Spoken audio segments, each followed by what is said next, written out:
Saquon Barkley has agreed on a shocking deal with the Eagles, and Kirk Cousins has gone to the Falcons.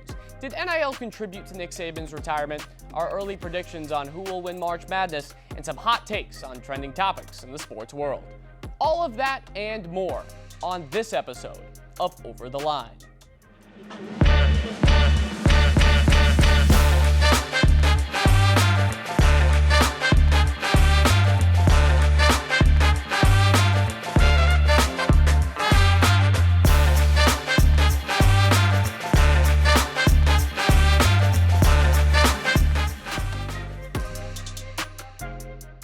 Welcome to Over the Line. I'm your host, Jack Lydon. First up this week's starting lineup, the NFL free agency frenzy. A lot of moves have happened in the last 48 hours, with the Barkley signing easily the most jarring here in New York. Danny, what do you make of this blockbuster deal? I love it. I think the only thing that hangs me up is the price, $37.5 over 3 years. If they could have got this deal maybe under $30 million guaranteed, and then the incentives get you up to $37 million, I love it. Otherwise, I think it's a great fit because Barkley is one of the premier backfield workhorses in the NFL, probably second, in my opinion, only to CMC. It's going to make the Eagles' offense all the more dynamic. It's just the price tag a little much for me. I agree with you, but when you pay a running back, and yes, they've been advocating for their pay throughout the past couple of years, but $12.5 million, whatever it is for Saquon Barkley, it's worth it. And he's probably, as you said, the second best back in the league. And to duel him with Jalen Hurts and all these weapons on the offensive side of the ball, A.J. Brown, Devonta Smith, Dallas Goedert, the team's going to play well. This offense could be top 5 in the league. Who knows? Kirk Cousins has agreed to terms with the Falcons, 4 years, $180 million. 36 years old, coming off that injury. What do you make of it? Yeah, no, this is a deal I hate it because you're giving this 35-year-old guy, 35 on 36, 4 years, $180 million. This guy's going to be on contract until he's 39 years old, and he's coming off a bad Achilles injury, and he doesn't have Justin Jefferson to throw the ball to anymore. I don't like it, and I know you're gonna bring up some stuff about how well he fits in with this Falcons team. But remember, Harrison, they play in a terrible division, so of course they're going to rack up the wins. They play in a terrible division, but again, you play who you play. You have to win those games. You play the Buccaneers, you play those teams, you got to win those games. And I love this fit because realistically, you have Drake London, you have Kyle Pitts, you have Bijan Robinson. This offense is so dynamic, and the big thing with Kirk Cousins in Minnesota, he was under a lot of pressure. The offensive line for the Atlanta Falcons is way better than the Vikings offensive line. And now having Bijan Robinson behind you in the backfield, new head coach Raheem Morris is very big on running the ball, and Bijan is going to get a ton of work, and it's going to be easier for Kirk Cousins to manage this offense. Last thing I'm going to say, the thing is, you go with this, this swing for the fences move with a quarterback. I feel like we're seeing the terrible aftershocks of that every season now, every offseason, quarterbacks moving around because they just didn't fit with the team they inked this big deal with. I think this could be Kirk Cousins. I think this can be a real potential move where maybe he gets hurt again and then some guy you never heard of comes in and plays well. How many times have we seen that movie over the past 2 years? So I don't know. I'm giving this a fat C-. It could blow up in the Falcons' face, but realistically, the division is bad enough. I think they're a playoff team every year with Kirk. I don't like it. All right, guys, we'll agree to disagree there. The NBA season is really coming down to it. Who should win the Most Valuable Player award? You got some interesting candidates, of course. Jokic going for that three-peat. You got Gilgeous-Alexander with the Thunder, and Tatum with the Celtics. It's got to be Shea. I've been on the SGA bandwagon since he got into the league. I love how this kid plays. 31, 6-6, 55% from the field, 39% from three. This guy is a consummate winner. He elevates this team. I know this might be a hot take, a little early for a hot take, but this Thunder team right now, better than the 2011, 2012 team with Durant, Westbrook, and Harden. Just the way that he elevates this team, he's the nucleus with which all the atoms, all the electrons orbit to bring in science into this. It's a perfect way to play basketball the way he does it. Danny, that's an incredibly hot take, but let's just get back to the MVP. We could have a whole segment just about that. But it's Jokic. It has to be Jokic. He's the best player in the NBA, 26 points per game, 12 rebounds, 9 assists. The connection between him and Jamal Murray is different. There's no connection like that in the league. The Jokic is the runaway candidate for the MVP. Okay, but the Thunder average 120 points a game. Shea scores a fourth of that. All 5 starters in the starting lineup average double digits in points per game. They're running through the competition. They're number 1 in the West. I love Jokic, but he's the best player. He's not the most valuable player. Shea's the engine that makes this Thunder team go. Harrison, 15 seconds. Go ahead. It's still Jokic, and you do make fair points, but realistically, I think if you take Jokic off that Nuggets team, they're not a great team by any means. All right, but if you take Shea off the Thunder, they're just some young Bucks who are doing okay, but they have this all-star, all-NBA point guard that, in my opinion, the third best point guard in the NBA. All right, guys, we gotta wrap up that question. Nick Saban, of course, going viral for his comments in the U.S. Congress this week on the NIL. What did you make of the legendary coach at Alabama's comments? I think he's losing it. I think he's losing it a little bit, and I have all the respect in the world for what he's done with Alabama. He's one of the greatest coaches in any sport ever. But this is not just the game is changing. You know, the headwinds are different. This is the complete paradigm shift. He's talking about he doesn't want to make players employees. He wants there to be revenue sharing. Here's the thing, though. NIL, it disproportionately benefits the type of players that Saban recruits, as in the top players in the world at their level and their age. And when you have an NIL deal and this money does go to you, you have the opportunity to create your individual brand. Why are we taking that away? Why are we taking away that autonomy from players? Why are we forcing there to be revenue sharing? I don't like it at all. I could see your point with that, but realistically, you don't want the money to get into the heads of these players, right? Because all that money could totally change them as a person. You see guys like Johnny Manziel going on to the NFL, football, and money changed them. But realistically, I don't want to see money change players. I think that with what Nick Saban is saying, I do see his point, but realistically, the money whole situation with the NIL, the players can't change. They have to keep who they are, and I want them to focus more on athletics rather than getting that bag. So before NIL, every NFL player every college player was a paragon of virtue. They didn't do anything for any incentive ever, as if NFL and NIL automatically makes players greedy and full of avarice. It doesn't make any sense. It's just a different way. It's a legalized way for players to benefit off their likeness. That's why NCAA football is back in some respects. So are we saying that in the past there was no illicit benefits given to players, no Mercedes-Benz under the table to get you to come to your school? It doesn't make any sense. I think if there was none of that before this, you would be in the right, but I don't think that's true. No, there most likely was, definitely, but NIL and being able to pay these players, these athletes, you just can't let that get to your head because money changes people. You see that with everybody, money changes them. You don't want these athletes to do that because they're robbing themselves of money more in the future when they make it to the pros. Okay, but I want to bring up one more point on the coaching angle of this. You guys got about 90 seconds. If Saban is talking about how the game he used to coach is gone, well, guess what? Coaches need to adapt. And perhaps looking at it through the lens of all these players want is money, they want guarantees.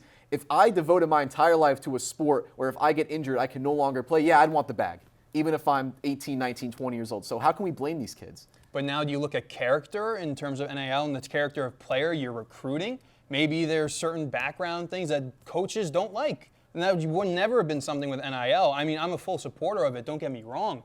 But is that something that coaches have to take into account now? But how do we even regulate it? It's beyond who do you recruit, and then how do you regulate how you recruit and how you pay and how you compensate? It doesn't make. I mean, and then we saw Dartmouth basketball; they formed a union. Is this the way of the future? I think that's a great idea, personally. 45 seconds, guys. It's a possibility, but then again, I just don't want money to get to these players' heads because athletics will make them, and once they get to the pros, they'll be making way more money than NIL could ever even Harrison, if mention. you're playing football at that level, you've already got an ego. So what's the point? You're already corrupted by your own self-concept. It's the humbleness will get you further in life. That's my whole thing. Everyone's got to have an ego if you're that great. Everyone, even the most enough. humble. Fair enough. All right, guys, that'll do it for this edition of The Lineup this week. We'll be right back after this commercial break.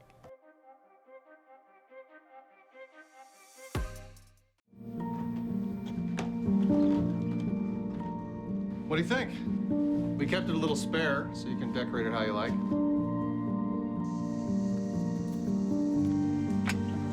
Dinner. Go. Excellent. Soccer is fun. Yeah, I saw you guys out there. We're the family. Yeah. Oh, I thought you were on my team. Wait,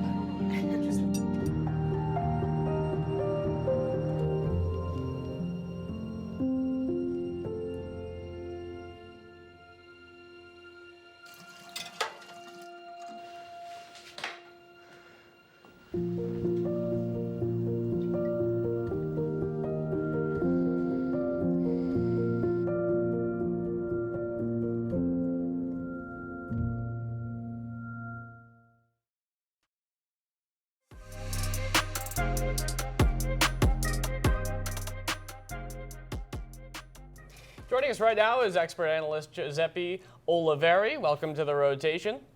Thank you very much for having me. All right, let's get into it. All right, guys, let's talk some NHL here. The Panthers, surprising run to the Stanley Cup a year ago. You think they can get back to it? Giuseppe, we'll go to you first. Well, I'll tell you right now, last year, yeah, it was very shocking. This year, I'd be shocked if they don't make it. This was a 8 seed last year that made a run to the Cup, knocking off President's Trophy winner Boston Bruins, by the way, doing it in their own home in Game 7. And now this is undoubtedly, I think, the best team in the league. So, yeah, in the East and the West, I think the Florida Panthers are head over heel favorites to go back to the Cup. Undoubtedly the best team in the league, Giuseppe? Absolutely. Come on now. You can't say that with Vegas even being here. They're not in the same conference. We'll get to that later. But realistically, I'm not liking Florida's chances this year. Sergei Bobrovsky in the playoffs stole a bunch of games for them in the playoffs. Why?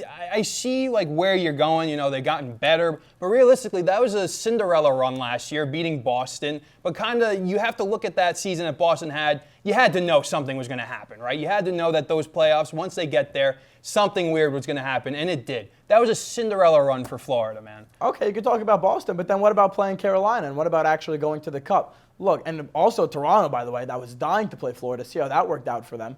This is a team right now, especially after the deadline, which they won, acquiring Vladimir Tarasenko.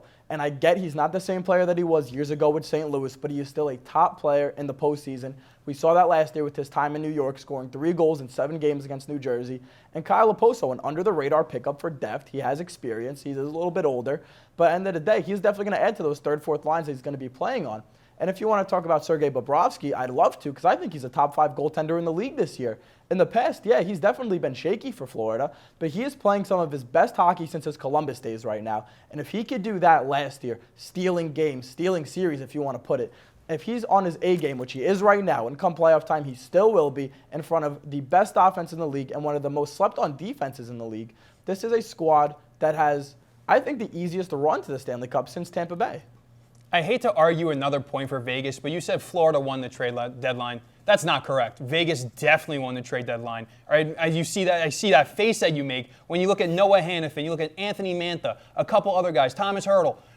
What are you talking about? It's totally Vegas, but back to that point, I see, again, your thoughts for Florida. My pick to get out of the Eastern Conference are the Leafs. They're going to do it for the first time in 70 years. Lord Harrison, the Leafs? Are we serious right now? We're serious. You know what I want to compare the Toronto Maple Leafs to? The Dallas Cowboys. They are one of the best regular season teams I have seen, and Austin Matthews undoubtedly having a historic year, offensively scoring goals, putting the puck in the net. But this is a team that loses time and time again in the playoffs, and they convince themselves that nothing is wrong. And again, this is a team that's made 0 changes. Their goaltending has been very shaky, although I will give them credit. It's been better this back half of the year. But come playoff time, this is not a performing team in the postseason. And they made it out of the first round against Tampa, a very shaky, battered Tampa team last year. And what happened again? I'm going to bring up Florida. They lost to Florida. They wanted them so bad. If you're going to lose to the 8 seed Panthers, you better pray to God you do not see them this year. I mean, President's Trophy favorites right now. Listen, the reason I say the Leafs is simply because of the goaltending. You mentioned it. Ilya Samsonov has been incredible this back half of the year, and that was the major question for the Leafs. They, frankly, could not stop puck from going in the back of the net. Ilya Samsonov looked like he should have went to the minors how bad he was playing. Right, he turned it around. I'm sorry, man. We got to cut you off for a second because I got to ask you kind of the whole finality of the season. Giuseppe, we'll start with you. Who's going to the Cup? Jack, thank you so much for cutting Harrison off. I couldn't listen to his Leafs takes anymore. I think it's going to be a rematch. Harrison, I'll give you that. I do think Vegas is going back to the Cup. I think Florida's going back to the Cup. But this time, it's Florida coming out on top. I'll say they do it in 6 or 7. Dallas and the Leafs. That is definitely the Stanley Cup matchup. Dallas in 7. All right, we got to go to break, but when we come back, Harrison and Danny will give you all the details on this year's March Madness. Don't go anywhere.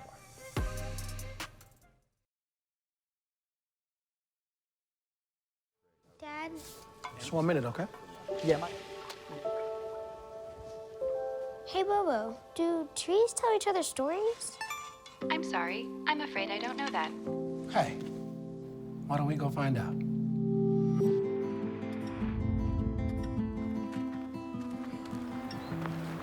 Listen. Do clouds take naps? I couldn't tell you.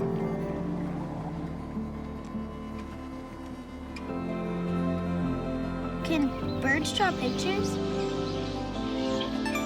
I don't have an answer for that. Dad, Do stars visit their friends? Look!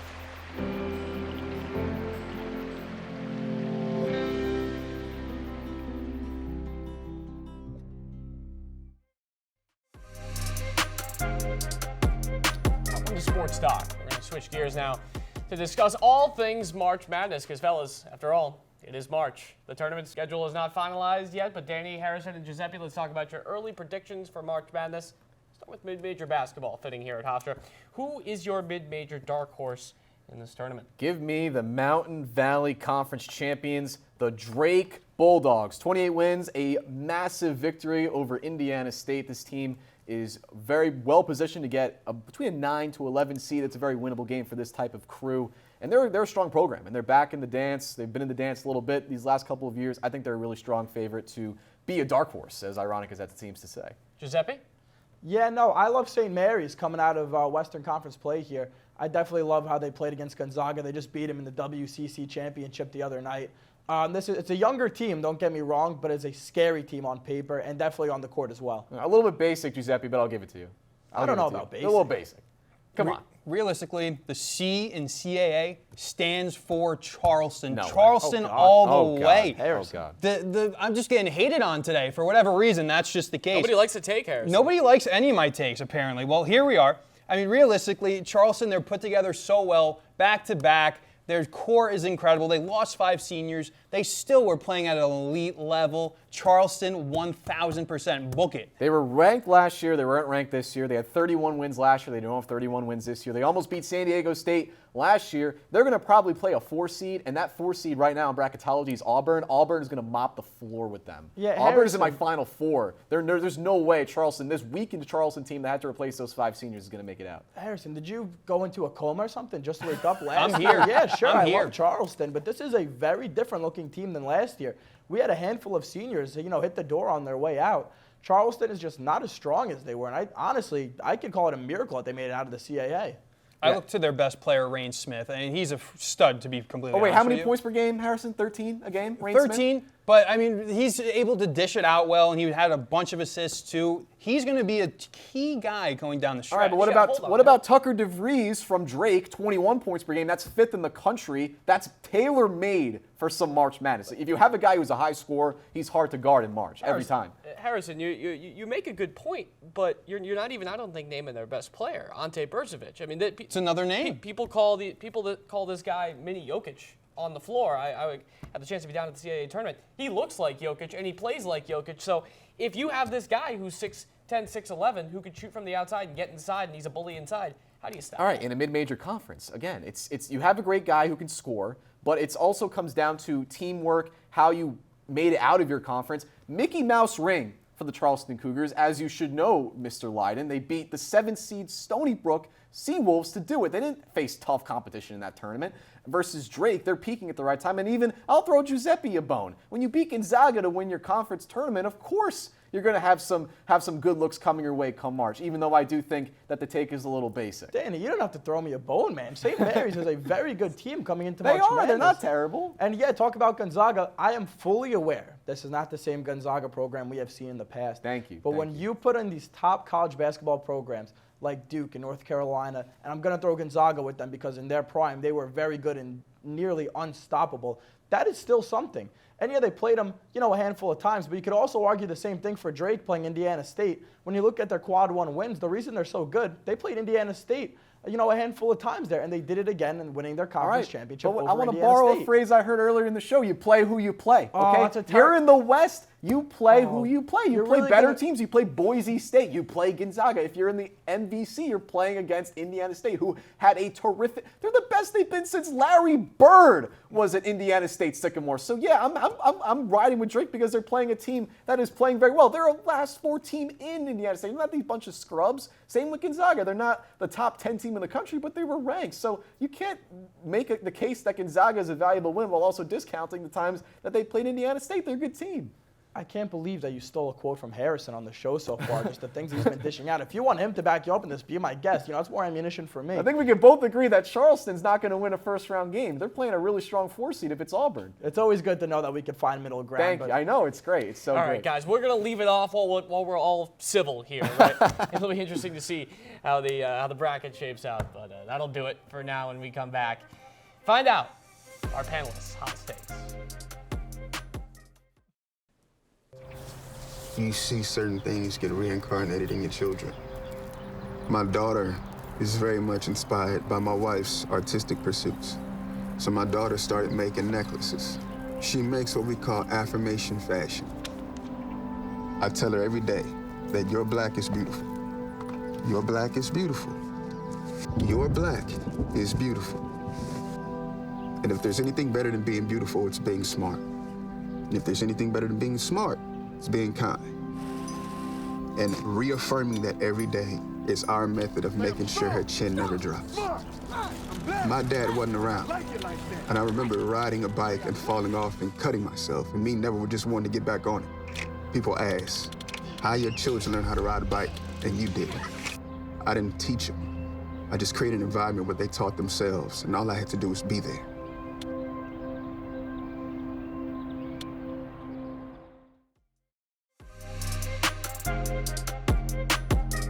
Start up the heat. Let's take things up a notch in this segment of Taking Shots.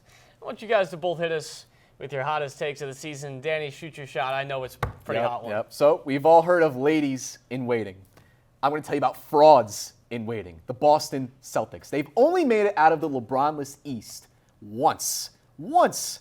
They have 5 Eastern Conference Finals losses over the past decade. Are you kidding me? I think Tatum is a very overrated player. Jaylen Brown is not a playoff performer. They are a pedestrian bench scoring team, so any injury is going to hurt them disproportionately. And the thing with the number 1 seed is, yeah, they're far and away the best team in the East by record. The number 1 seed has only won the NBA championship 6 times over the past decade. So it's not a sure thing, even though they're far and away by record the best team in the East. That's why the Celtics are frauds in waiting. Danny, that's a very hot take. My hot take is that Francisco Alvarez will be the 3rd best catcher in baseball this year. When you look at his defensive metrics, he's one of the best catchers in baseball. And then that power, you can't deny it.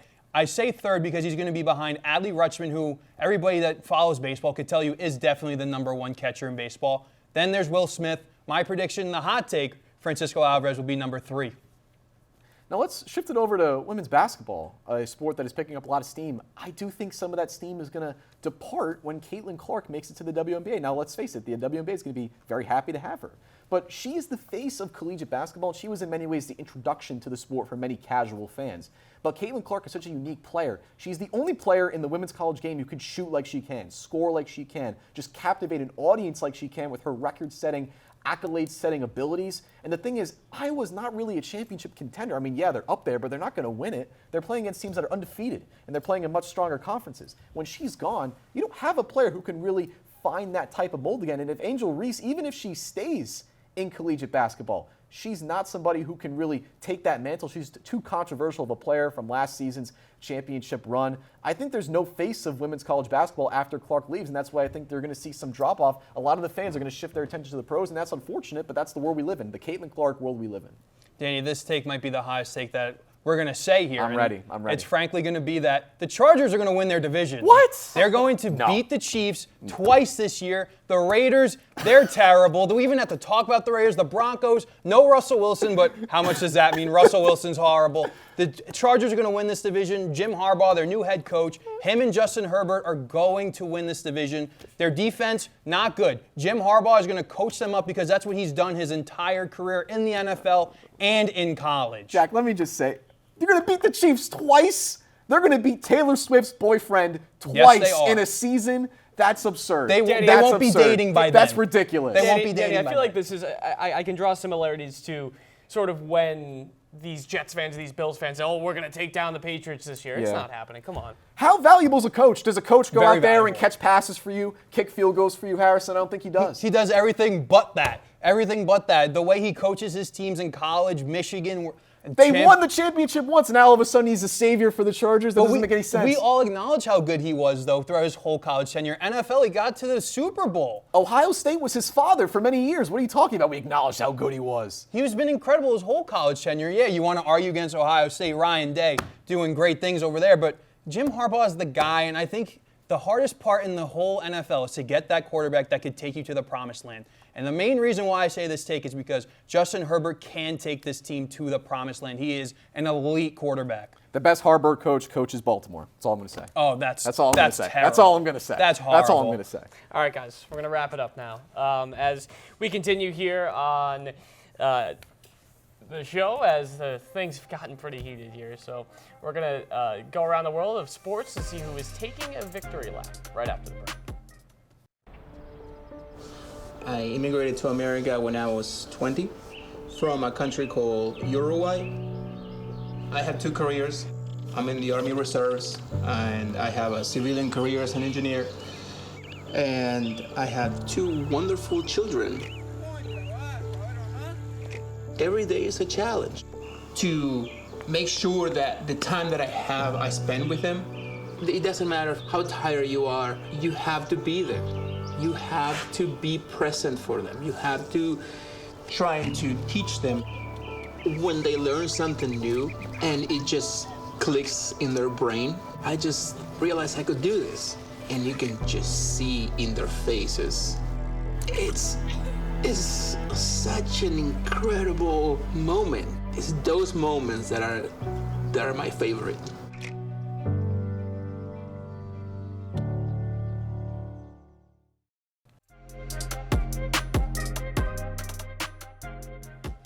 We only have a couple of minutes left, so let's talk about a team that is killing it lately. This is Victory Lap. The Las Vegas Aces have sold out their season tickets, the first WNBA team to do so. We're just talking about college basketball WNBA, guys. That's Victory Lap. It's a big Victory Lap, and it adds fuel to the fire of my hot take that the WNBA is going to get a mass infusion of fans. I mean, they're the first team to ever do it. Of course, it would start with Vegas. They're a 2-time championship franchise. They have stacked the deck, no pun intended, over these past couple of years. So it's a great moment for women's professional basketball. And as we are well aware, the game in the pro game is growing. It's definitely growing. And you look at WNBA attendance in the past year, jumped 16%. And you say that might not be a significant jump. That is a significant jump, 16% in any source of any of that. But you look at the WNBA, the draft, tickets sold out in 15 minutes. It's a growing sport. You love to see it. That's like a Taylor Swift concert. That is. I reference we made to Taylor Swift this entire show. Also, Aces average nearly 10,000 fans per game. That's a lot. That's a lot of fans for anything. That's a nice boost, 100%. I couldn't agree more. Yeah, so you're not only selling tickets, you're growing your revenue, and you're showing that the business model of the WNBA is solvent, and it's growing. So how much of this do you guys think contributes to the championship? Of course, they're a real top of the league roster, but that championship you buys draw fans. You draw crowds by winning, as you just said. So I think part of it is the success, and part of it is the game is naturally seeing more of an audience, more eyeballs on it. Sports is growing in Vegas, and you have a couple teams going there in the past couple years. And WNBA, throw it into the mix. It's another sport that's growing, especially in Vegas. It's great to see for the women. They've been doing a lot to get this league as popular as it's becoming, and they deserve all the credit for it. We had our disagreements today, but I could not agree more. We agree on that. Yeah, we Wow, agree what on a way that. to end. Really, yeah. really We all civil made up. way to We're all end. friends now. Yeah, so this has been Over the Line. He's Danny. He's Harrison. I'm Jack. We'll see you next time. Gotta say, Las Vegas Aces again.